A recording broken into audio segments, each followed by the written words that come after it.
नमो अर्हन्ताणं नमो सिद्धाणं नमो आयर्याणं नमो वज्रायाणं नमो लोये सवसाहुणम्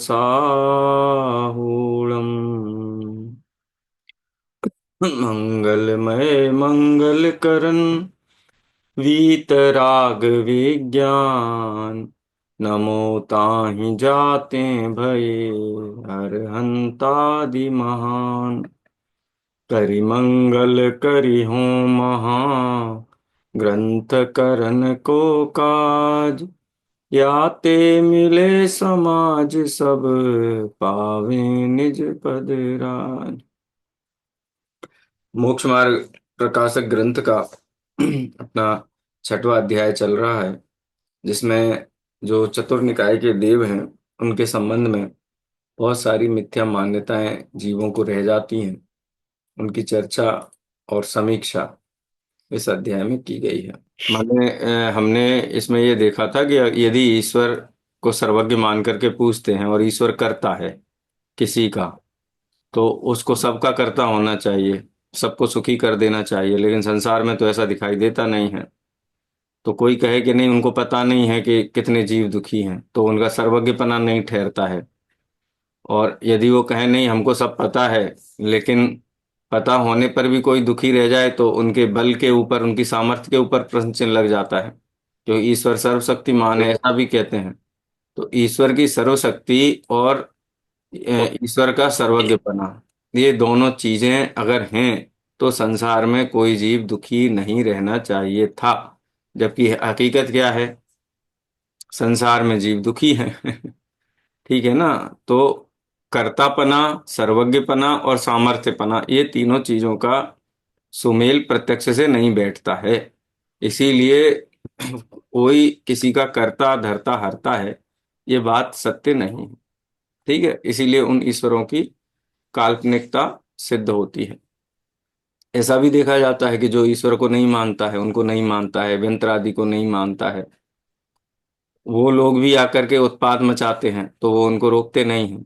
उनके जो भक्त हैं उन भक्तों को परेशान करते हैं, उनको भी नहीं रोक पाते हैं। तो इसलिए जो है कि अ, ये किसी की सहायता कर सकते हैं, ये बात झूठी है। ठीक है। कहें नहीं, किसी की सहायता करते हैं, किसी की नहीं करते हैं, ऐसा कहें तो वहां कोई नियम नहीं ठहरा। किसकी किस आधार पे सहायता करते हैं, अगर नहीं करते हैं तो किस आधार पे नहीं करते हैं। तो माने परस्पर विरोधी बातें हैं, कल्पनाएं हैं ना, कपोल कल्पनाएं कहते हैं ना। झूठ के कितने पैर होते हैं, हजार पैर होते हैं वो कोशिश करता रहता है, किसी न किसी पैर पे तो टिक ही जाएंगे। लेकिन वो झूठ झूठ ही रहता है, वो पकड़ा जाता है। चलिए आगे हम यहाँ से पढ़ना प्रारंभ करते हैं, यदि फिर यदि कहोगे तो। चलिए मिनिका जी, आप पढ़िए। जी सर। जय जिनेन्द्र सभी को। फिर यदि कहोगे वैसी भक्ति नहीं है, तो मलिच्छों से तो भले हैं। और मूर्ति आदि तो उसी की स्थापना थी। उसे तो विघ्न नहीं होने देना था। तथा मलेच्छ पापियों का उदय होता है, सो परमेश्वर किया है या नहीं। यदि परमेश्वर का किया है, तो निंदकों को सुखी करता है, भक्तों को दुख देने वाला पैदा करता है। वहां भक्त वत्सलपना कैसे रहा। और परमेश्वर किया नहीं होता, तो परमेश्वर सामर्थ्यहीन हुआ। इसीलिए परमेश्वर कृत कार्य नहीं है। कोई अनुचर व्यंतरादि ही चमत्कार दिखलाता है, ऐसा ही निश्चय करना। यहाँ कोई पूछे कि कोई व्यंतर अपना प्रभुत्व कहता है, अप्रत्यक्ष को बतला देता है। कोई को स्थान निवासादिक बतलाकर अपनी हीनता कहता है। पूछते हैं सो नहीं बतलाता, भ्रम रूप वचन कहता है, औरों को अन्यथा परिणमित करता है, दुख देता है, इत्यादि विचित्र किस प्रकार की है। एक किस सेकंड, पहले प्रकार है। पिछला पैराग्राफ भी देख लें। पिछले पैराग्राफ में क्या कहा कि कोई ऐसा कहे कि भगवान तो सहायता करता है, लेकिन आपकी भक्ति में दम नहीं है। ठीक है। और जो मिलेच्छ उपद्रव कर रहा है, वो तो भक्ति भी नहीं कर रहा है। तो उसका मेहनतपना कैसे रहता है, वो कैसे आताताई की तरह व्यवहार कर पाता है, वो अपने काम में सफल कैसे हो पाता है? उसको तो ईश्वर का बिल्कुल सहाय नहीं है। जो अल्प भक्ति कर रहा है उसकी अल्प भक्ति पे प्रश्न चिन्ह लगा दिया जाता है। तो ये कहना कि ईश्वर करता है तो ईश्वर निंदकों को सुखी कर रहा है, उनके भक्त हैं उनको दुख देने वाले पैदा कर रहा है, तो ये ईश्वर का जो कहते हैं ना करुणावान है, भक्त वत्सल है, अपने भक्तों से प्रेम रखता है, इस प्रकार से सिद्ध नहीं होता है। ठीक है। और यदि परमेश्वर चाहता है कि नहीं हम अपने भक्तों को सुखी रखें, लेकिन बस नहीं चलता हमारा, और कोई पापी लोग हैं उनके ऊपर भी बस नहीं चलता है हमारा, तो परमेश्वर सामर्थ्यहीन सिद्ध हुआ। इसलिए परमेश्वर कृत कार्य नहीं है कोई अनुचर व्यंत्रादि ही चमत्कार दिखलाता है, ऐसा ही निश्चय करना। यहाँ क्या कहा कि कोई व्यंतर देवादि हैं, वो व्यंतर देवों की वृत्ति कैसी होती है पता है? बाल वृत्ति होती है। जैसे छोटे बच्चे होते हैं ना, खिलौने तोड़ते मोड़ते पटकते उठाते हैं ना, ऐसे ही बाल वृत्ति होती है व्यंतरों की। उनको मन में आ जाए तो किसी को ऐसे ही परेशान करते हैं, हंसते हैं, जैसे कोई मजाक बना के हंसता है ना किसी का, वैसे ही व्यंतरों की वृत्ति होती है। खैर पंचम काल में तो वैसी वृत्ति दिखाई नहीं देती है ज्यादा, वैसा गमनागमन नहीं है यहाँ पे। लेकिन कई कई बार ऐसी घटनाएं हमारे सुनने में आती हैं कि कुछ विचित्र घटना घटित हुई है। तो जो परमेश्वर माने जो कुलदेव हैं, जो जिनकी चर्चा 5वें अध्याय में की है, वो स्वयं तो नहीं करते हैं, लेकिन कोई व्यंत्र आदि करे तो कर सकता है, उसका निषेध भी नहीं है। लेकिन अपने पाप के उदय के बिना अपने साथ कोई अहित नहीं कर सकता, अपने पुण्य के उदय के बिना कोई अपनी मदद में भी निमित्त भूत नहीं हो सकता। इतनी बात तो सत्य है। अब उसी व्यंतर वाली बात पर यहाँ पर प्रश्न किया कि चलो कोई नहीं, ईश्वर नहीं करता, व्यंतर तो करता है, तो हम व्यंतर को ही पूजे माने। तो कहते हैं व्यंतर भी कोई बहुत ज्ञानी महात्मा, कोई सर्वशक्तिमान जैसा तो है नहीं, उसकी भी अवधि ज्ञान सीमित है, बहुत सारी उसकी भी सीमाएं होती हैं।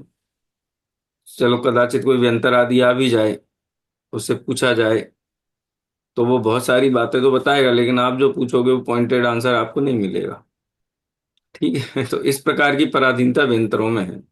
अप्रत्यक्ष को बतला देता है, कोई कुस्थान निवास आदि बतलाकर अपनी हीनता कहता है, पूछते हैं सो नहीं कहता, भ्रम रूप वचन कहता है, औरों को अन्यथा परिणमित करता है, दुख देता है, इत्यादि विचित्रता किस प्रकार है।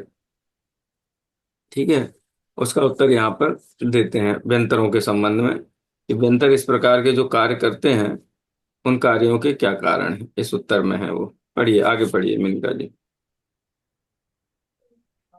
सर ऐसा किस्सा मैंने भी देखा हुआ है। हमारी मेरी मासी जी थी, हमने भी उनमें उनकी देखा। जिठानी जी वो आती थी और आके प्रॉपर खाना खाती थी वो, और खाना खा के चल जाती थी, उसके बाद मासी वापस खाना खा लेती थी।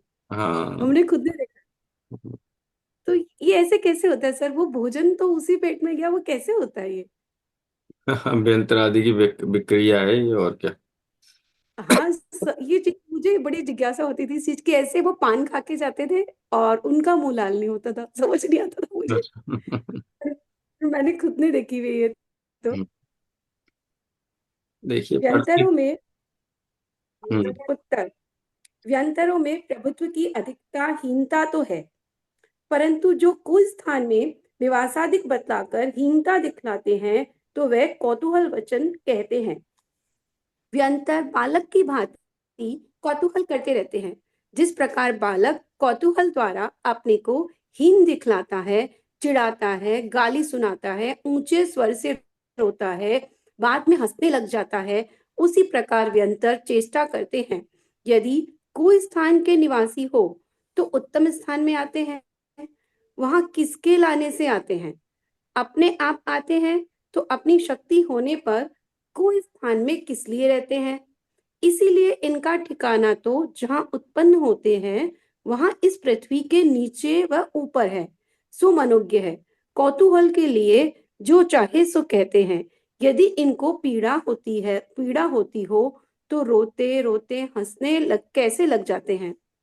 इतना है कि मंत्रादि की अचिंतन्य शक्ति है, सो किसी सच्चे मंत्र के निमित्त नैमित्तिक संबंध हो तो उसके किंचित गमनादि नहीं हो सकते।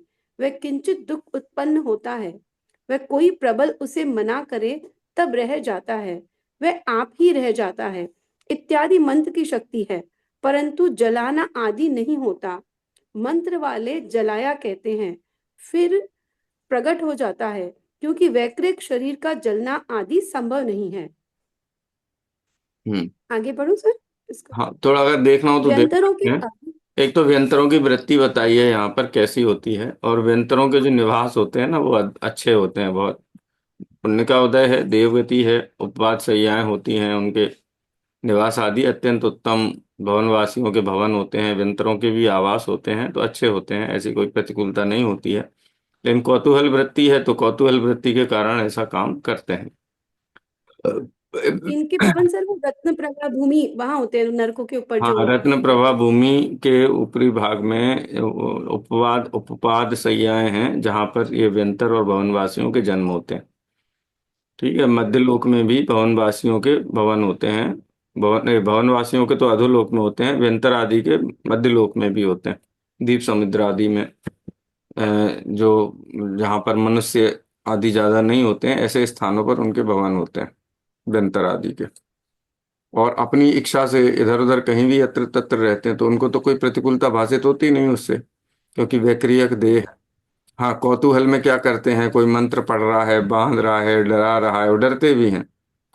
किसी ने मंत्र से बांध दिया तो ऐसा अभिनय भी करते हैं कि हमको बांध दिया गया है, लेकिन वो तो हैं। वैक्रियक है ना। कौतूहल क्रियाएं करते हैं, जैसे कोई घर में दादा दादी होते हैं ना, छोटे बच्चे होते हैं, उनसे झगड़ा करते हैं तो जो बालक है उससे भी परास्त होकर के, वो बालक हंसता है तो उसको देख करके प्रसन्न होते हैं। तो ऐसी बाल वृत्तियां होती हैं व्यंतरों की। वो अपनी सामर्थ्य शक्ति कभी दिखाते हैं, कभी छिपाते हैं, कभी हीन पने का स्वांग करते हैं, कभी बलवान का स्वांग करते हैं। तो इस प्रकार की वृत्तियां लोक में देखी जाती हैं। और ये व्यंतरों की ये प्रवृत्ति ऐसी, उनकी भाव से जुड़ी हुई, माने जैसी पर्याय मिलती है ना वैसे भाव वैसे उस जाति के उनको होते हैं।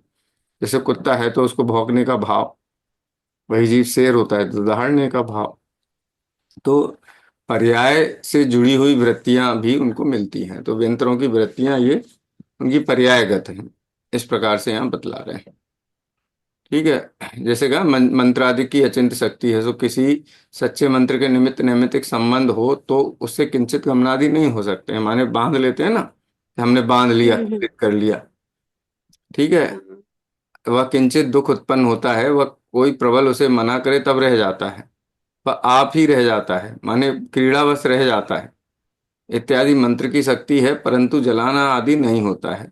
मंत्र वाले जलाया कहते हैं, वह फिर प्रकट हो जाता है, क्योंकि वैक्रियक शरीर का जलाना आदि संभव नहीं है। ऐसी विचित्रताएं लोक में देखी जाती हैं, उनको यहाँ पर पंडित जी साहब ने प्रकट किया है। हाँ, आगे देखिए इसको, पढ़िए, आगे पढ़िए। मैंने कहा। व्यंतर व्यंतरों के अवधि ज्ञान किसी को अल्प क्षेत्र काल जानने का है, किसी को बहुत है। वहां उनके इच्छा हो और अपने को ज्ञान बहुत हो तो अप्रत्यक्ष को पूछने पर उसका उत्तर देते हैं। अल्प ज्ञान हो तो अन्य महत ज्ञानी से पूछकर आकर जवाब देते हैं। अपने को अल्प ज्ञान हो वह इच्छा न हो तो पूछने पर उसका उत्तर नहीं देते। ऐसा जानना। अल्प ज्ञान वाले व्यंतरादिक को उत्पन्न होने के पश्चात कितने काल ही पूर्व जन्म का ज्ञान हो सकता है, फिर उसका स्मरण मात्र रहता है। इसीलिए वहां इच्छा द्वारा आप कुछ चेष्टा करें तो करते हैं, पूर्व जन्म की बातें कहते हैं। कोई अन्य बात पूछे तो अवधि ज्ञान तो थोड़ा है, बिना जाने किस प्रकार कहें। जिसका उत्तर आप न दे सकें, वह इच्छा न हो, वह मान कौतूहलादिक से उत्तर नहीं देते, वे झूठ बोलते हैं। ऐसा जानना। देवों में ऐसी शक्ति है कि अपने व अन्य के शरीर को, पुद्गल स्कंदों को जैसी इच्छा अनुसार तदानुसार परिणमित करते हैं। इसीलिए नाना अकारणादि रूप आप होते हैं। वे अन्य नाना चरित्र दिखलाते हैं, अन्य जीवों के शरीर को रोगादि युक्त करते हैं। यहाँ इतना है कि अपने शरीर को वे अन्य पुद्गल स्कंदों को जितनी शक्ति हो उतना ही परिणमित कर सकते हैं। इसीलिए सर्व कार्य करने की शक्ति नहीं है। अन्य जीव के शरीराधिक को उसके पुण्य पाप के अनुसार परिणमित कर सकते हैं। उसके पुण्य का उदय हो तो आप रोगादि रूप परिणमित नहीं कर सकता, और पाप का उदय हो तो उसका इष्ट कार्य नहीं कर सकता। Yes sir. हम्म। मतलब मेन अपना ही पुण्य पाप प्रबल है, वो हम्म। उसी लिमिट से कर पाएंगे और उससे ज्यादा नहीं कर पाएंगे। इस प्रकार व्यंतर आदि की शक्ति जानना माने व्यंतर, जो जगत में हम चमत्कार देखते हैं ना इस टाइप के, व्यंतरों द्वारा कृत है चमत्कार जिनको हम कहें, तो उनमें एक लिमिटेशन है। और सबके साथ तो हम्म। नहीं कर सकते हैं, किसी के साथ करते हैं। जो स्वयं बहुत हम्म। पहले से ही दुखी है उसको तो और दुखी कर देते हैं, लेकिन कोई बहुत आत्मविश्वासी जीव है उनके पास नहीं फटकते हैं। माने उनका, हाँ। जैसे बालक है ना, बालक को कोई हम्म। ऐसे ऐसे नजर गड़ा करके देखे तो उसके पास नहीं फटकेंगे वो। लेकिन कोई उनको हम्म। ऐसा लगे कि मैं तुमसे डर रहा हूं, मैं तुमसे, तो वो जैसे हाँ। उनके ऊपर हावी होने का प्रयास करते हैं। वैसे ही बाल वृत्ति हाँ। यंत्र आदि की होते, चूंकि देव पर्याय है इसलिए अवधि ज्ञान आदि भी हैं। लेकिन अवधि ज्ञान भी कैसे, देशावधि ज्ञान है, सब कुछ नहीं जान सकते हैं। सामर्थ्य भी हम्म। विशेष नहीं है, अल्प सामर्थ्य वाले ही होते हैं। विशेष सामर्थ्यवान नहीं होते हैं, बालकों जैसे ही होते हैं। भवनवासी के अंतर जो होते हैं, अधिक सामर्थ्यवान नहीं होते हैं। मनुष्यों की अपेक्षा से तो बहुत सामर्थ्यवान है, लेकिन फिर भी हम्म। सर्व प्रकार से किसी का बुरा बुरा कर सकें ऐसी सामर्थ्य उनकी नहीं होती। ठीक है, तो मतलब यही बताया है कि जगत में ऐसे कौतूहल होते हैं, उनका विश्लेषण किया है। ये अभी ये विश्लेषण चलता रहेगा, लेकिन इनके कारण इनकी पूज्यता नहीं है, वो बात स्थापित करनी है। ठीक है। अब ये सब करते हैं, तो जब उनमें इतनी ताकत है, शक्ति है, वो पुद्गलों को परिणमित करा सकते हैं, जीवों को सुखी दुखी कर सकते हैं, अनुकूल प्रतिकूलताएं प्रकट कर सकते हैं, तो उनको पूजने में क्या हानि। हमारे लिए ही कुछ अनुकूल कर देंगे। तो ये यहाँ पे प्रश्न, अब हम चर्चा प्रारंभ करते हैं उसकी। आभा जी पढ़िए।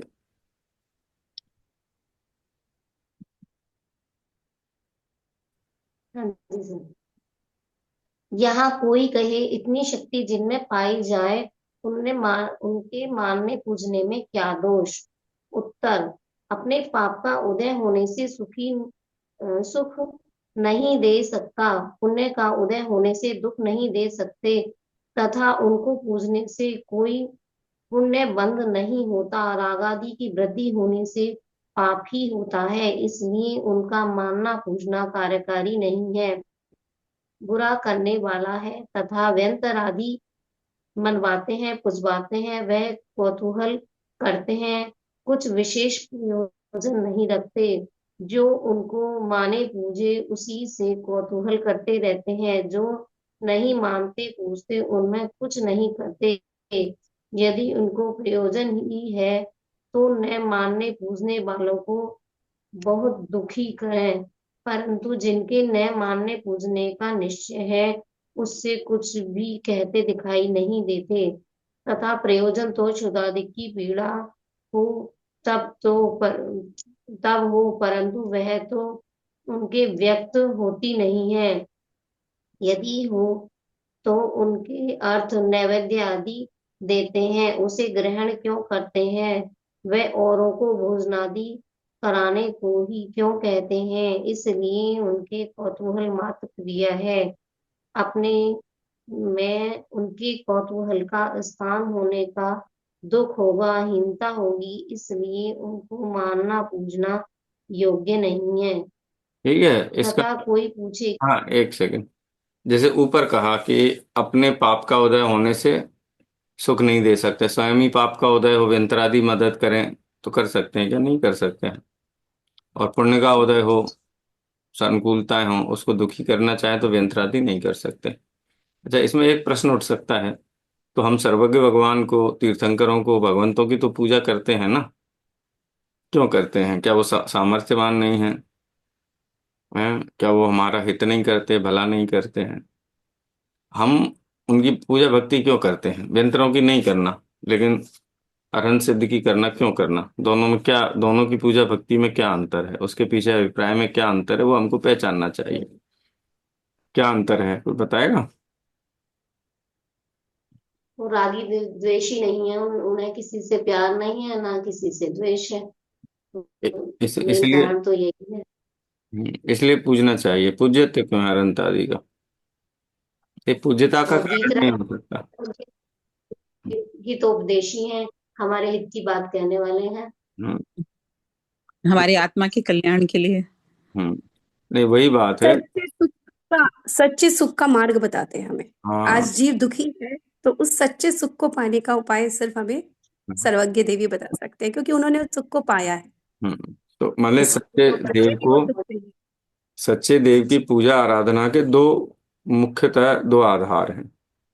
एक आधार तो ये है कि वो हमें हित का मार्ग बताते हैं, जो वास्तविक सुख का मार्ग। व्यंतरादि बताते हैं क्या?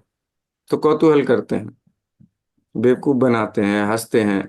हम हमको हंसा के भी हंसते हैं, हमको रुला के भी हंसते हैं। उनको हंसना है, हमारी जैसी अवस्था बने, उनको हास्य उत्पन्न हो वैसी हास्य करेंगे, डराएंगे, धमकाएंगे, मूर्खतापूर्ण काम करवाएंगे। हम नहीं बनाते, बचपन में किसी को बेवकूफ बना देते थे, जाओ अरे ऐसा कर लो। अप्रैल फूल मनाते कि नहीं मनाते? तो अप्रैल हम्म। फूल जैसे हमारी वृत्ति होती है, ऐसी व्यंतरादि की वृत्ति होती है। लेकिन जिनेंद्र भगवान तो वास्तविक उपकारी हैं। उन्होंने हमें मुक्ति का मार्ग वास्तव में बताया है, जिससे हम सम्यक दर्शन, सम्यक ज्ञान, सम्यक चारित्र की आराधना कर सकते हैं।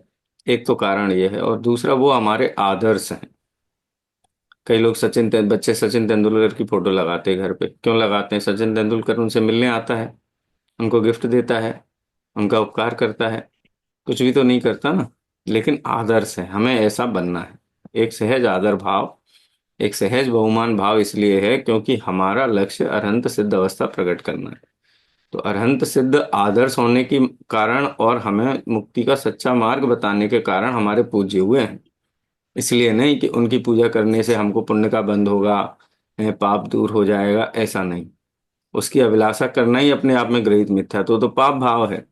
लौकिक अनुकूलता की वांछा करना, देवादि पर्यायों की वांछा करना, व्यापार धंधे, शरीर संपत्ति, इनकी कामना करना, ये तो पाप भाव है। इससे तो पाप का बंध होता है। अच्छा, एक बात और इसमें हमें समझनी चाहिए कि जैसे हम पूजा करते हैं भगवान की, तो अब हम ये कहते हैं कि हे भगवान, आपकी ही कृपा से हमारा सब अनुकूलताएं हैं, संतति, स्वास्थ्य सब आपके कारण है, आपकी कृपा से है। ऐसा हम कहते हैं कि नहीं कहते हैं? पुण्यवाचन करते हैं, कहते हैं ना? तो कहने में आता है सर। तो उसका अर्थ क्या है कि भगवान ने ऐसा किया है? नहीं। जो नहीं।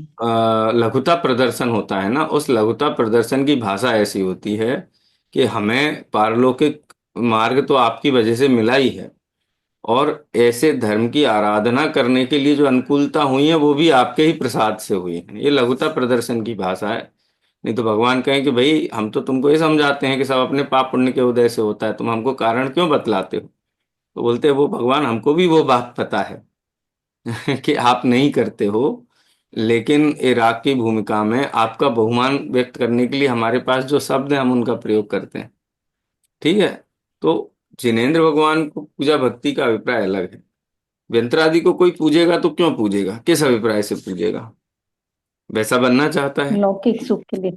हाँ, लौकिक सुख के लिए। और लौकिक सुख क्या है? शुभ भाव है कि अशुभ भाव है? अशुभ भाव है। अशुभ भाव होने से पुण्य का बंध होगा कि अशुभ। पाप का बंध होगा? पाप का बंध होगा। तो व्यंतरादि को पूजने से किसी भी प्रकार से प्रयोजन की सिद्धि नहीं होती। ठीक है? इसलिए उनको पूजने और मानने का निषेध है, ना कि उनसे कोई ईर्ष्या भाव है या उनसे कोई द्वेष है। ठीक है? ये थोड़ा यहाँ पर हमें समझना चाहिए। आभा जी शायद एग्जिट हो गई हैं। चलिए, हिना जी आप पढ़िए। तथा कोई पूछे कि व्यंतर ऐसा कहते हैं यहाँ से। हाँ। तथा कोई पूछे कि व्यंतर ऐसा कहते हैं, गया आदि में पिंडदान करो तो हमारी गति होगी, हम फिर नहीं आएंगे, सो क्या है? उत्तर, जीवों के पूर्व भव का संस्कार तो रहता ही है। व्यंतरों को भी पूर्व भव के स्मरणादि से विशेष संस्कार है। इसलिए पूर्व भव में ऐसी ही वासना थी। गया दिक में पिंडदान आदि का करने पर गति होती है, इसलिए ऐसे कार्य करने को कहते हैं। यदि मुसलमान आदि मरकर व्यंतर होते हैं, वे तो ऐसा नहीं कहते, वे तो अपने संस्कार रूप ही वचन कहते हैं। इसलिए सर्व व्यंतरों की गति उसी प्रकार होती है, तो भी सभी समान प्रार्थना करें, परंतु ऐसा नहीं है, ऐसा जानना। इस प्रकार व्यंतरादि का स्वरूप जानना। ठीक है, ये तथा सूर्य। व्यंतर व्यंतर वाला जो चैप्टर है यहाँ पूरा हो गया। जैसे व्यंतर है तो कई मोहल्ला मौलवियों के पीर फकीर आदि की पूजा करने के लिए कहते हैं। कई स्थान होते हैं कुल देवी देवता के नाम से कि भाई यहाँ तुम नहीं गए इसलिए हमने तुम्हारा ऐसा किया, तुम वहां जाओ, पूजा करो, भोजन कराओ। कोई काशी जाने को कहता है, कोई हरिद्वार जाने को कहता है। तो पूर्व भव के जैसे संस्कार रहे हों जीव के, उन संस्कारों के अनुसार कौतूहल करते हैं। ठीक है, लेकिन वो उनको पता है, ऐसा नहीं है कि वो ग्रहित मिथ्यात्व नहीं होता है कभी व्यंतर आदि में। चतुर निकाय के देवों में ग्रहित मिथ्यात्व नहीं होता है। कौन सा, कुगुरु कुदेव को धर्म वाला। ये तो हुंडा सर्पणी काल के कर्म भूमि के मनुष्यों में ही होता है और किसी में नहीं होता है। लेकिन कौतूहल बस कर सकते हैं। मिथ्या दृष्टि जीव हैं, कौतूहल होने पर इस प्रकार का कर सकते हैं। पूर्व जन्म के संस्कार हैं अकाम निद्रा करके व्यंतरादि हो गए हैं तो उन संस्कार से करते हैं। लेकिन वो वैसा ग्रहित मिथ्या तो नहीं, को गुरु कुदेव को उनको तो सब पता ही है, वो उसमें उनके ज्ञान के बाहर तो है नहीं कोई। हम्म। चलिए, तो व्यंतर आदि के संबंध में हो गया। अब ज्योतिष आदि के संबंध में कहते हैं तो ज्योतिष आदि इस प्रकार का काम नहीं करते, व्यंतरों के जैसा बाल वृत्ति वाला काम नहीं है। लेकिन है तो मिथ्या दृष्टि जीव। वो भी संवर नाम का देव था जिसने भगवान पार्श्वनाथ के ऊपर उपसर्ग किया, वो ज्योतिष देव था। ज्योतिष देव था, उसका विमान रुक गया तारामंडल में घूमते हुए। उसने देखा कौन है और फिर उसके बाद उपसर्ग शुरू कर दिया। ठीक है, ज्योतिष के संबंध में पढ़ते हैं। पढ़िए हिना जी, आगे पढ़िए। तथा सूर्य चंद्रमा ग्रहादि ज्योतिषी हैं, उनको पूछते हैं वह भी ब्रह्म है। सूर्यादि को परमेश्वर का अंश मानकर पूछते हैं, परंतु उसके तो एक प्रकाश की ही अधिकता भासित होती है। सो प्रकाशवान तो अन्य रत्नादिक भी होते हैं। अन्य कोई ऐसा लक्षण नहीं है कि जिससे उसे परमेश्वर का अंश माने। तथा चंद्रमादिक को धनादिक की प्राप्ति के अर्थ पूछते हैं, परंतु उनके पूजने से ही धन होता हो तो सर्वदरिद्री इस कार्य को करे, इसलिए यह मिथ्या भाव है। तथा ज्योतिष के विचार से बुरे ग्रहादिक आने पर उनकी पूजनादिक करते हैं, इसके अर्थ दानादिक देते हैं। तो जिस प्रकार हिरणादिक स्वयं में गमनादिक करते हैं और पुरुष के दाएं बाएं आने पर सुख दुख होने के आगामी ज्ञान को कारण होते हैं, कुछ सुख दुख देने को समर्थ नहीं है, उसी प्रकार ग्रहादिक स्वयमेव गमनादिक करते हैं और प्राणी के यथासंभव योग को प्राप्त होने पर सुख दुख होने के आगामी ज्ञान को कारण होते हैं, कुछ सुख दुख देने को असमर्थ नहीं है। कोई तो उनका पूजनादिक करते हैं, उनके भी इष्ट नहीं होता। कोई नहीं करता, उसको भी इष्ट होता है, इसलिए उसका पूजनादिक करना मिथ्या भाव है। ठीक है, इसमें क्या बतलाया कि जैसे ग्रहों की स्थिति आदि है, वो अनेक प्रकार की रचनाएं वो बनाते हैं ना। जैसे नक्षत्र दिखते हैं ना आकाश में। नक्षत्र, हाँ। हाँ, नक्षत्र दिखते हैं, अनेक प्रकार की रचनाएं दिखती हैं। उनसे अनुमान ज्ञान होता है कि ऐसा होगा ऐसा होगा। तो अनुमान निमित्त ज्ञान के लिए तो वो ठीक है, लेकिन हम उनकी पूजा भक्ति या उनके उनकी प्रशंसा करें तो वो अपनी गति बदल देंगे, ऐसा तो नहीं होता है। ठीक है, और दूसरा, जो इनकी पूजा आदि करते हैं उनका भी अनिष्ट होता हुआ देखा जाता है। यानी उनकी पूजा आदि करने वाले बहुत सारे लोग ना ग्रह वास्तु और जाने क्या क्या करते रहते हैं, पूजन करते हैं, अमावस्या पूर्णिमा, बहुत प्रपंच करते हैं, लेकिन फिर भी उनके लौकिक प्रतिकूलताएं देखी जाती हैं, परेशानियां देखी जाती हैं। और कोई है जो मानते ही नहीं, जैसे हम कहते हैं ना, कई लोग अमेरिका में तो कोई मानता ही नहीं इनको, अंधविश्वासों को। बिल्ली रास्ता काट जाए, ग्रह नक्षत्र ज्योतिष कुंडली मिलाते नहीं हैं तो भी उनके अधिक संपन्नता देखी जाती है, धन धान्य अधिक अधिक देखे जाते हैं, बाह्य अनुकूलताएं अधिक देखी जाती है। तो इसका सीधा सीधा संबंध है कि ग्रह नक्षत्र की स्थिति निमित्त ज्ञान में तो समर्थ है, लेकिन आपकी रिक्वेस्ट पे वो अपनी गति नहीं बदलते। ठीक है। वो अपने जो उनका मार्ग है वो मार्ग नहीं बदलते हैं, वो वैसे ही परिणमित होते रहते हैं। जो उनमें मानता है कि ये हमें सुखी दुखी करते हैं तो स्वयं की मिथ्या मान्यता है, तो वो करना योग्य नहीं। ठीक है, आगे पढ़ते हैं। यहाँ कोई कहे देना तो पुण्य है सो भलाई है। उत्तर, धर्म का अर्थ देना पुण्य है। यह तो दुख के भय से वह सुख के लोभ से देते हैं, इसलिए पाप ही है। इत्यादि अनेक प्रकार से ज्योतिषी देवों को पूछते हैं, सो मिथ्या है। तथा देवी दहाड़ी आदि है, वे कितनी ही तो व्यंतरी व ज्योतिषनी है। उनका अन्यथा स्वरूप मानकर पूजनादि करते हैं। कितनी ही कल्पित है, सो उनकी कल्पना करके पूजनादि करते हैं। इस प्रकार व्यंतरादि के पूजने का निषेध किया। ठीक है, अब देखो यहाँ पे ये प्रश्न किया ना, देना तो पुण्य का काम है कि चलो हमने दिया, उनको कुछ अर्घ दिया, उन्होंने कहा कि भोजन कराओ, ब्राह्मणों को भोजन कराओ या दरिद्रों को भोजन कराओ, तो हमने करा दिया, तो इसमें हमने बुरा क्या किया? ये तो अच्छा ही काम है ना। बोले काम तो भले ही अच्छा हो, लेकिन किया किस लिए तुमने?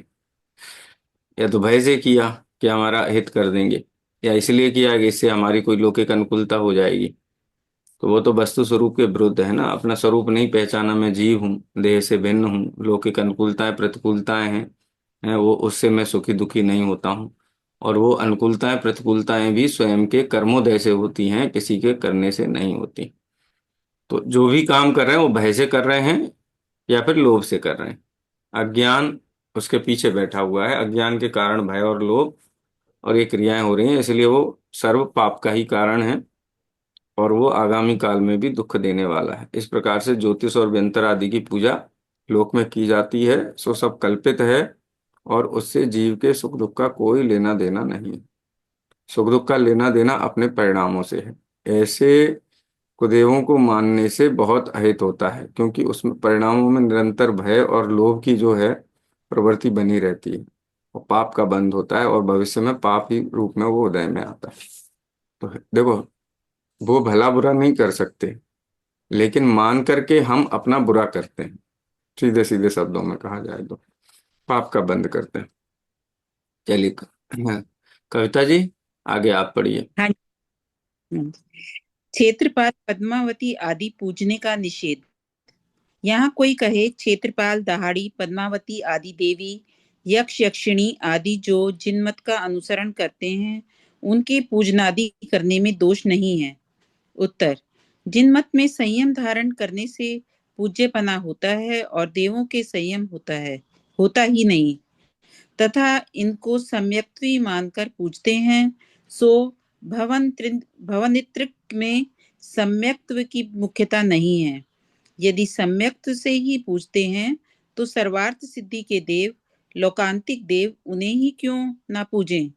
फिर कहोगे उनके जिन भक्ति विशेष है, भक्ति की विशेषता स्वधर्म इंद्र के भी है, वह सम्यक दृष्टि भी है, उसे छोड़कर इन्हें किस लिए पूजें? फिर यदि कहोगे जिस प्रकार राजा के प्रतिहाराधिक हैं उसी प्रकार तीर्थंकर के क्षेत्रपालाधिक हैं, परंतु समव शरण आदि में इनका अधिकार नहीं है, यह तो झूठी मान्यता है। तथा जिस प्रकार प्रतिहारादि के मिलाने पर राजा से मिलते हैं उसी प्रकार यह तीर्थंकर से नहीं मिलाते। वहां तो जिसके भक्ति हो वही तीर्थंकर के दर्शनादि करता है, कुछ किसी के अधीन नहीं है। तथा देखो अज्ञानता आयुध आदि सहित रौद्र रूप है जिनका, उनकी गा गा कर भक्ति करते हैं, सो जिनमत भी रौद्र रूप पूज्य हुआ तो भी अन्य मत के समान हुआ। तीव्र मिथ्या भाव से जिनमत में भी ऐसी विपरीत प्रवृत्ति का मानना होता है। इस प्रकार क्षेत्रपाल आदि को भी पूजना योग्य नहीं है। ठीक है, शासन तथा देवी देवता हैं, तो शासन जी देवी देवता कोई ऐसा नहीं है जैसे राजा का दरबारी है। आप उसको सलाम करोगे तो वो आपको अंदर जाने देगा, राजा से बात करने देगा, राजा के पास आपकी फरियाद करेगा। लेकिन तीर्थंकरों का स्वरूप ऐसा है क्या कि वो किसी की फरियाद चलती है कि वो किसी का भला बुरा करते हैं कि ये परमिशन देगा तो जाने जाने का होगा? ये तो अपनी जीव की रुचि है धर्म की, और तीव्र रुचि होने पर तीर्थंकर आदि के दर्शन होते हैं, उसमें कोई मिलाता नहीं है। ये तो व्यवस्था है समोसरण आदि की। जब केवल ज्ञान प्रकट होता है तो सौधर्म इंद्र की आज्ञा से सब इंद्र दल मिलकर के भगवान की जो शोभा है उसका काम करते हैं। उसमें भवनवासी देवों को भी ड्यूटी होती है, व्यंतरों को भी होती है। और उनके भी जो बेमान वासी जो हैं उनके उनको भी वो जिम्मेदारी दी जाती है। तो माने पूजना किस लिए है वो यहाँ समझ में नहीं आता है। और जन्म से ही मिथ्या दृष्टि है, भवनत्रिक के जीव तो मुख्यतः मिथ्या दृष्टि है। बाद में सम्यक तो भी ग्रहण कर लिया तो भी असंयम ही है, और जिन शासन में तो असंयम का पूज्यपना है ही नहीं, संयम ही पूज्य है, असंयम पूज्य नहीं। ठीक है, आगे पढ़िए। तथा गाय सर्प आदि त्रियंच हैं, वे प्रत्यक्ष ही अपने में हीन भासित होते हैं, उनका तिरस्कार आदि कर सकते हैं, उनकी निंद दशा प्रत्यक्ष देखी जाती है। तथा वृक्ष अग्नि जलादि स्थावर हैं, वे त्रियंचों से अत्यंत हीन अवस्था को प्राप्त देखे जाते हैं। तथा शस्त्र दवात आदि अचेतन हैं, वे सर्वशक्ति से हीन प्रत्यक्ष भासित होते हैं, उनमें पूज्य बनने का उपचार भी संभव नहीं है, इसलिए इनका पूजना महामिथ्या भाव है। इनको पूजने से प्रत्यक्ष व अनुमान द्वारा कुछ भी फल प्राप्ति भासित नहीं होती, इसलिए इनको पूजना योग्य नहीं है। ठीक है, इस यहाँ पे प्रकार हाँ, इस प्रकार सर्वही कुदेवों को पूजना मानना निषिद्ध है। सर्वही कुदेवों को, यहाँ पे ऊपर जो व्यंतर ज्योतिष और भवनवासियों की चर्चा की, उसके अलावा भी लोक में हम देखते हैं गाय, पशुओं को, सर्प आदि की पूजा होती है। ठीक है, मनुष्य से तो ही नहीं है, त्रिंच गति के जीव हैं वो। ठीक है, और वृक्ष हैं, अग्नि हैं, ये तो सब स्थावर काय के जीव हैं, ये उनसे भी, त्रियंचों से भी हीन है तो त्रियंच गति के, लेकिन हीनपना की अपेक्षा देखा जाए तो स्थावर अधिक हीन है। ये तो छोड़ो, अचेतन वस्तुओं को भी पूजता है। जैसे दुकान पे, व्यापार में उस पूजता है कि नहीं, पैन चौक का में भी पूजन करता है। जो हिसाब किताब पैन की में किताब है उसकी पूजा करता है। नींबू मिर्ची लटकाता है और क्या क्या करता है, वो सब अचेतन वस्तुओं की। तो माने उत्तरोत्तर इसकी गिरती हुई वृत्ति है अज्ञानी ग्रेट मिथ्या दृष्टि जीव की। उसके पास विवेक नहीं है ये पहचानने के लिए। ठीक है, तो ये अचेतन पदार्थ भी शक्ति से हीन है, उनमें पूज्य पने का उपचार भी संभव नहीं है, लेकिन इसका लोभ लालच भय इतना ज्यादा गहरा है कि विवेक एकदम से मर जाता है, उसकी विवेक बुद्धि एकदम से तलिए में बैठ जाती है, और वो इस प्रकार के काम करता रहता है। लेकिन ऐसे अज्ञान और मिथ्यात्व से जो बंध करता है और सत्य धर्म से जो दूरी स्थापित हो जाती है, उसके कारण ये अनंत अनंत भवों तक संसार में दुख उठाता है। ठीक है, विवेक से विचार करें तो ये सब नहीं। अब ये सब क्यों होता है, क्या कारण है? ये सब मिथ्यात्व की महिमा है, अज्ञान की महिमा है, इसलिए जीव करता है। समय अभी हो गया है आज का 40 मिनट। कल अपन फिर क्लास में बैठेंगे 40 मिनट के लिए, आगे का अध्ययन उसमें करेंगे।